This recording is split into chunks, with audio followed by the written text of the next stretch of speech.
We staan er voor een van de ingangen van de centrale markt Paramaribo, waar wij spraken met enkele standhouders die het hebben gehad over verschillende problemen hier onder de markt. Maar de standhouders, die ook nog burgers zijn van het land, die hebben ook enkele zaken onder de aandacht gebracht van de regering. Zaken gaan niet goed. Vooral de winkelprijzen, die zijn moordend voor grote delen van het volk. Ook wij voelen het, zeggen de standhouders. Vandaar dat wij ook aan de regering aandacht hiervoor vragen. Maar daarnaast zijn er nog heel veel problemen onder de centrale markt Paramaribo. U hoort verschillende standhouders in gesprek met TBN Prime Alert. Hier onder de markt hebben we ook hetzelfde, maar onder de markt is het probleem eigenlijk dat de groente nu een beetje duur wordt. Weet je, een hele week gerekend, alles onder water. Ik heb ook vernomen van meneer assembleelid, meneer Jogi, dat op Saramaka alles onder water is. Dus alles speelt een beetje een rol nu, dat de groente nu een beetje schaarste wordt. En ik denk dat het komende week heel wat schaarste van groenten gaat komen. En die prijzen echt duur zullen zijn. Kousenband en zo is al nu 60 gulden een bundel. Ja. Snijbonen is 35 gulden een kilo in koop. Dus ik denk dat... En wat kost dan zo'n pak? 20 gulden pak. Ja. Dus ik denk dat komende week die prijzen nog aan de lucht zullen gaan. Want door het weer, door het regen, die nu al onder water is. En dan heb je in de middaguren die felle zon. Waardoor die planten nu een beetje flow en droog worden. Dus ik denk van burgers moeten toch een beetje alert zijn van komende dagen. Dat de prijs toch een beetje duurder zullen zijn voor bepaalde groenten. En nu zijn we in de derde week van de maand. Speelt dat ook een rol? Dat mensen nu minder geld hebben? Kijk, het speelt een rol, want men heeft geen geld. Laat me zo zeggen. En dat geld wat men heeft, moet men de hele maand ermee omgaan. Met hun kinderen op school, alles is duur geworden. Ik heb gisteren vernomen dat de bananensof ook duur is geworden. Maar ja, het is niet direct iets dat we elke dag moeten nutten en zo. Maar ja, je hebt die problemen. En ik kan je eerlijk zeggen, het speelt ook een rol dat die mensen heel weinig verdienen. Of misschien verdienen en dan wordt het belasting afgetrokken en al die soort dingen. Je weet hoe die dingen zijn toch?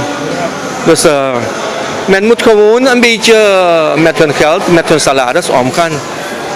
En hoe is nu de toeloop naar de markt in deze periode? De toeloop is wel een beetje achteruit gegaan. En het hangt alles doordat we steen en been klagen met de marktmeester ook erover. Dat al die supermarkets groenten verkopen. Ja? In de wijken heb je ons belangen. Laat me zo zeggen, in een wijk is er zeker 20 mensen die voor hun huis landbouwproducten, koekjes, sigaretjes en dergelijke verkopen. Ja?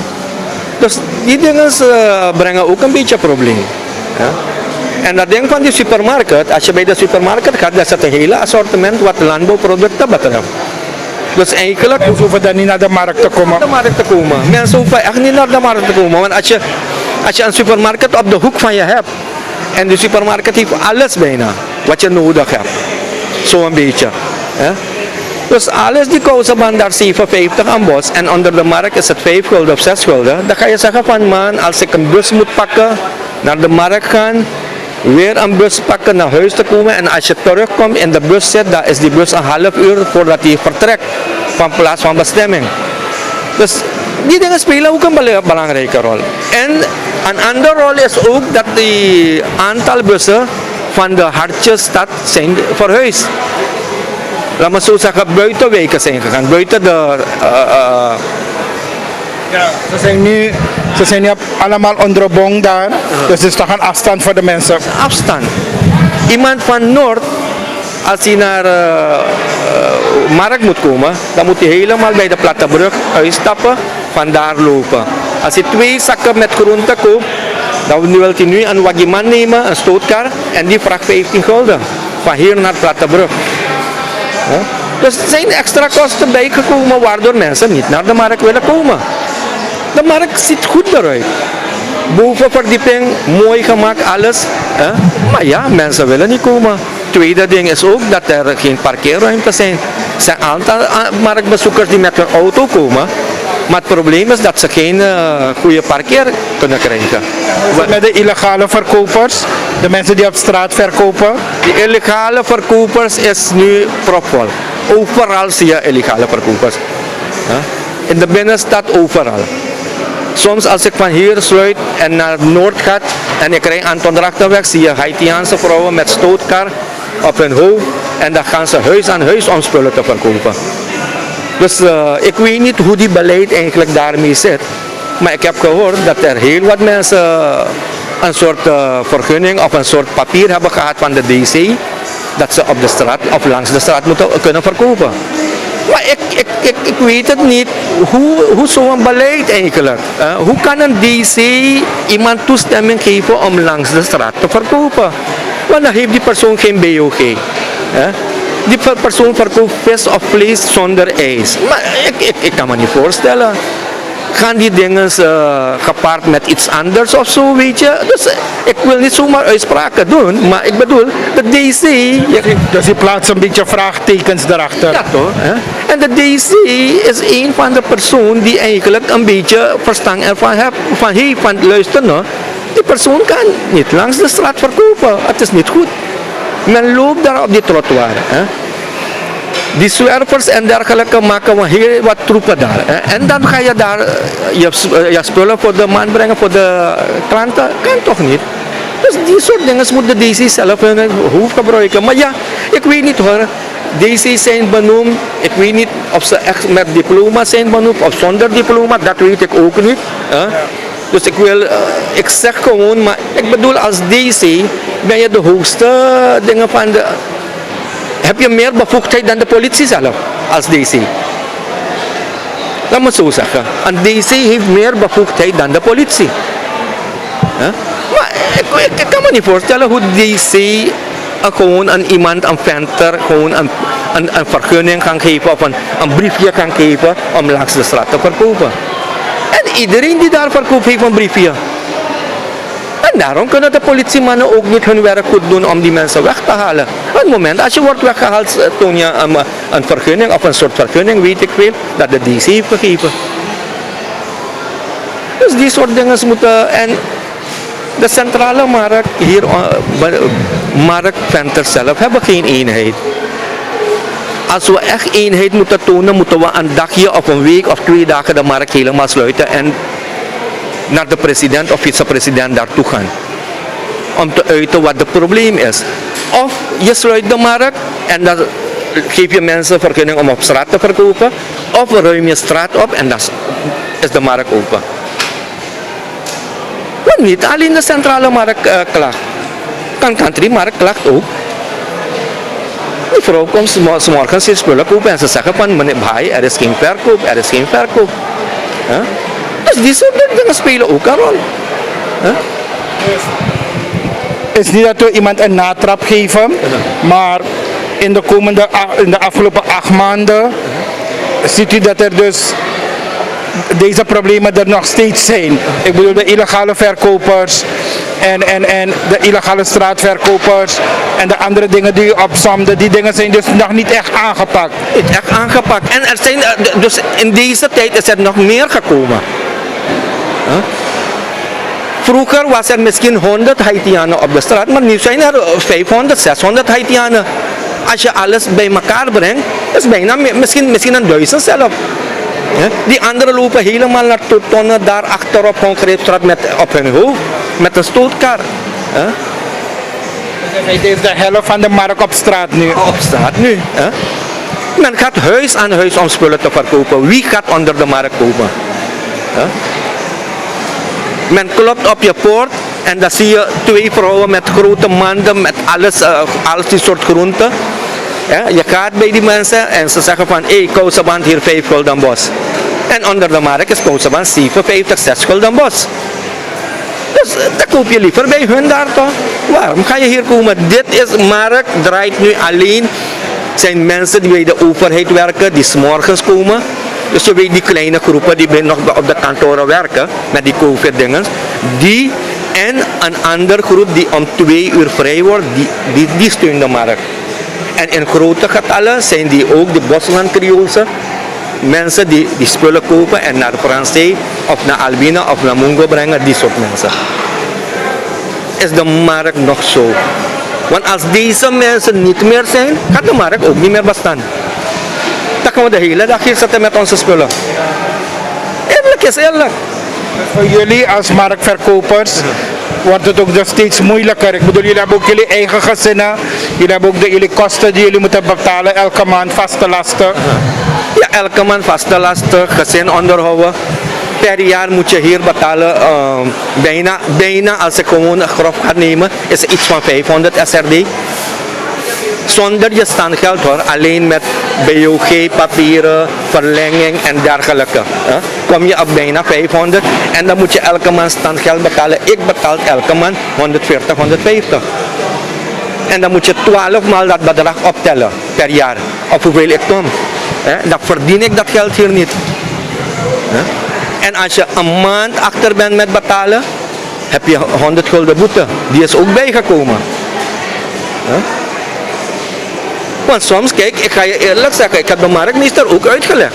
Niet iedereen kan zoiets permitteren dat ze elke maand die 150 ergens.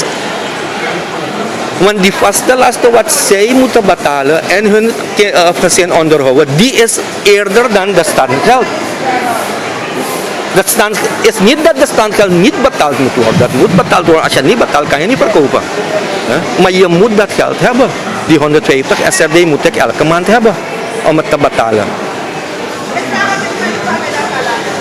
Dus zo zijn die dingen. Maar ik weet het niet. Misschien nu niet. Misschien later gaan ze iets doen met de illegale verkopers.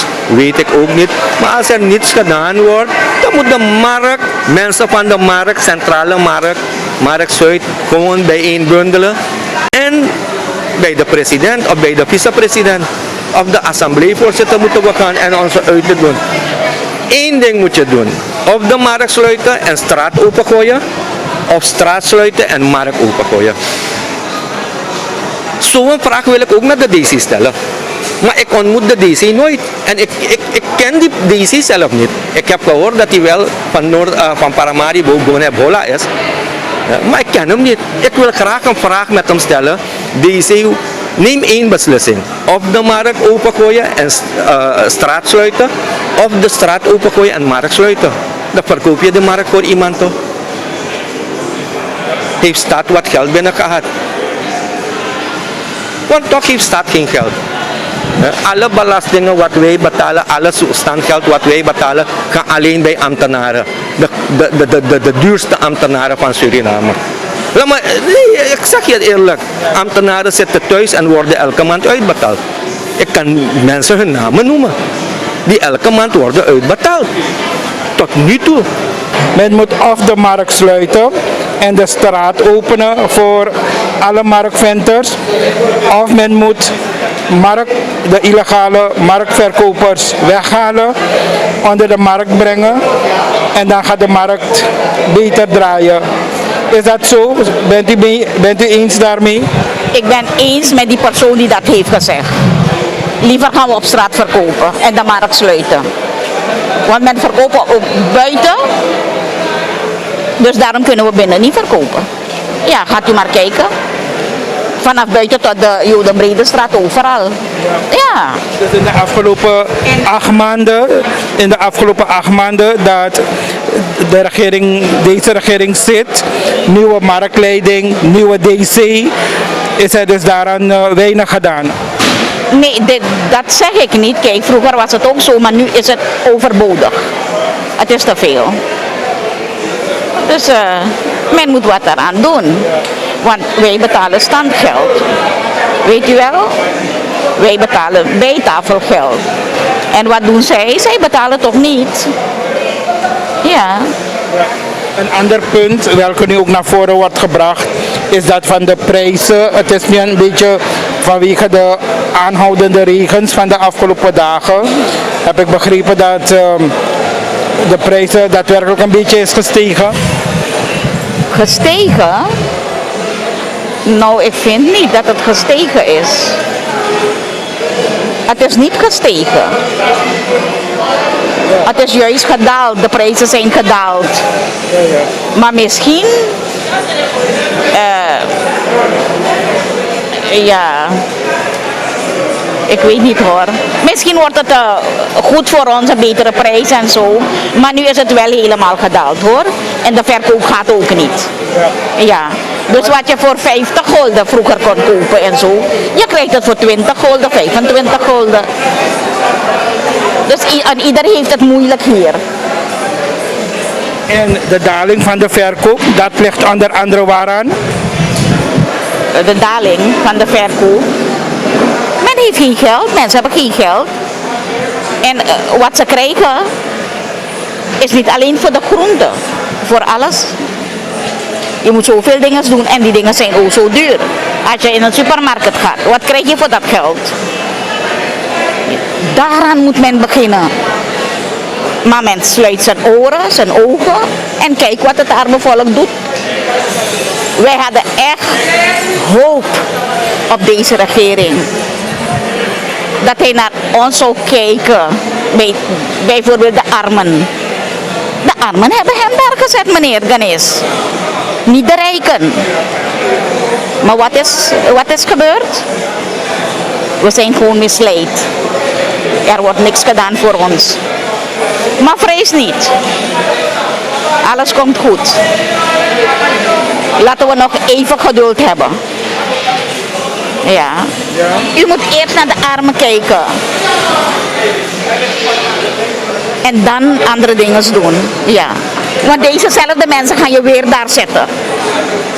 Ja. Dus op dit moment wordt er niet omgekeken naar de armen. Helemaal niet. Niet alleen ik zeg dat, iedereen zegt dat. Ja. U zegt omkijken naar de armen, dat is belangrijk. En mensen moeten werken aan de prijzen. De prijzen moeten omlaag. De prijzen, de winkelprijzen vooral, bij de Chinees. Kijk, ik ben gisteren naar de supermarkt gegaan. Ik zag een liter olie voor 30 gulden. Ik ben gewoon geschrokken. Ik heb niet gekocht. In een andere supermarkt heb ik dat ding gezien voor 27 gulden. Daar heb ik wel gekocht. Dus men heeft zijn eigen prijs. Dus dat een flesje cola is gestegen vindt u niet erg. Maar olie en zo, dat moet wel betaalbaar zijn. Kijk, ik zeg niet over cola. Het is gestegen, ik koop voor 17 gulden. Maar of het nog hoger is gegaan, weet ik niet. Nu is het 21,50. Nee, dat is moordend, vind ik. Nee, nee. Maar ja, men eet, men drinkt, maar men kan niet opbouwen. Wat een centje apart zetten, opzij leggen. Dat kan niet. Als er wat in jouw huis gebeurt, dan moet de familie ervoor zorgen. Bijdragen, familie bijdragen. Want je hebt geen kapitaal kunnen vormen. Je hebt niks bewaard. En dat gebeurt nu heel veel, hè? Dat families elkaar moeten ondersteunen. Ja, kijk, we zijn mensen, hè? We leven in Suriname. En we zien elke dag ditzelfde ding. Bijvoorbeeld iemand is overleden. Je kan niet alles bekostigen. De familie moet bijdragen. Zo is het. Dus we willen ook goede tijden kennen. Ja, meneer Ganesh. Ik ben al behoorlijk oud. Ik zit nog op de markt. Als ik het zo geweldig had, zou ik niet hier zitten. Weet u? Ja. De markt begrijp ik van veel wat mensen met u hebben gesproken. Met de dag wordt het steeds minder aantrekkelijk. Markt geeft niks meer. Maar weet u wat, ik behoud mijn stand, want er kunnen moeilijke tijden komen. Dan kan je weer terug naar de markt. Zo is het. Anders zou ik al lang thuis blijven. Ja. Met uw AOV. Ja, met die 750. Is goed, dank u wel. Het is goed dat mijn man wat voor mij heeft gelaten hoor. Hij is er niet meer, maar ik ben hem dankbaar. Heel erg dankbaar. Hoe is het met de verkoop de afgelopen jaar? Helemaal slecht. Als alles bullshit, niemand loopt. Door de regen, alles wordt duur. Ik hoor van andere standhouders waarom het ook slechter gaat hier binnen de markt? Omdat er te veel illegale daar zijn op straat. Ja, klopt. Alle plaatsen waar gaat je illegale stands zien dat mensen verkopen. Wat doen mensen? Mensen stoppen kopen daar. Wat gaat er van de markt gebeuren? Ja, er komen heel weinig mensen hier. Ja. Dat is al een hele tijdje gaande, al jaren gaande.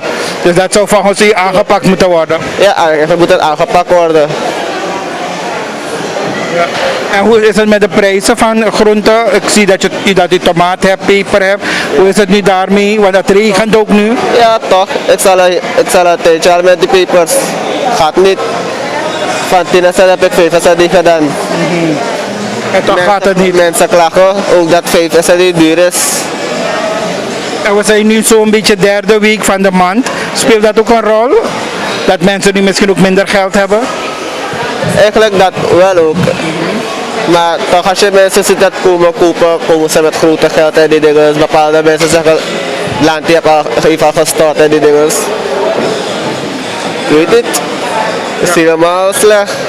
Maar als standhouder, wat zou er dus moeten gebeuren dat de markt toch wel aantrekkelijk wordt? Alle illegale stenten van buiten moeten weg. Dat pas kan maar een beetje goed op zijn stand komen. Door die dingen daar gaat mensen niet komen. En plus alles wordt al duur. Dus zolang dat niet wordt gedaan, zullen mensen op straat blijven kopen. Ja toch, meer sneller voor hun. Ja, want dan zei iedereen binnen toch? En wanneer iedereen binnen zijn, dan gaan die mensen automatisch naar binnen komen. Ja, maar no, maar if man want to sma etana dorosei, dat den juist een serie moro, maar juist unusa e5 atafra. Dat une kies klanten en dat juist unu e5 tafra.